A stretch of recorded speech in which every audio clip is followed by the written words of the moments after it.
Assalamualaikum warahmatullahi wabarakatuh. Selamat malam, berjumpa lagi dengan Ki Kampak di acara stand up komedi tunggal. Harum mewangi sepanjang hari, pusing, pusing, pusing, pusing, pusing, pusing, pusing, pusing. Ki Kampak rek mere judul Kaduhung Sagede Gunung. Ki, aya emang anu kitu Ki.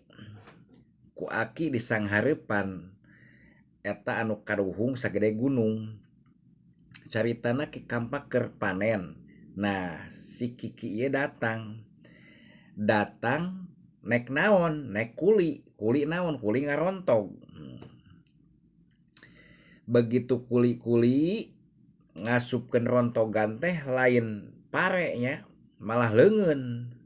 Kunaon maneh nepikeun ka kitu Ki? Ki ngalengisnya. Heuh kunaon? Sok mamawa wae masalah ka dieu teh. Jadi kieu Ki, uing nepikeun ka alaman ye hirup nepikeun ka ngarontog kieu. Maksudna kumaha? Baheula Ki uing hirup teh senang Ki. Keur kawin jeung nu baheula mah jeung nu arana Sela nya. Eta nepikeun ka mobil teu kaitung Ki, kuleungeun ge. Kontrakanna ngaratus Ki. Nah, ayeuna uing nepikeun ka kieu Ki, nepikeun ka kuli ngarontog.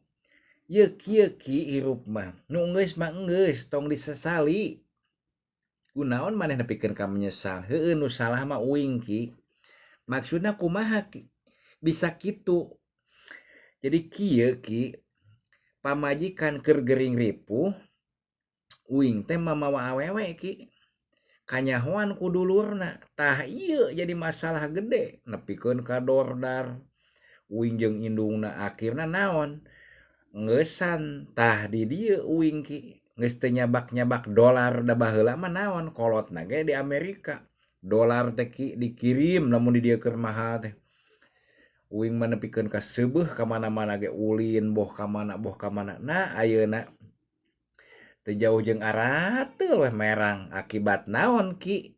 Kalakuan uing. Tah sok menyesal teh. Mentak mun bisa mah sebelum hujan sadia payung. Ulah nepikeun ka kawas kieu jadina.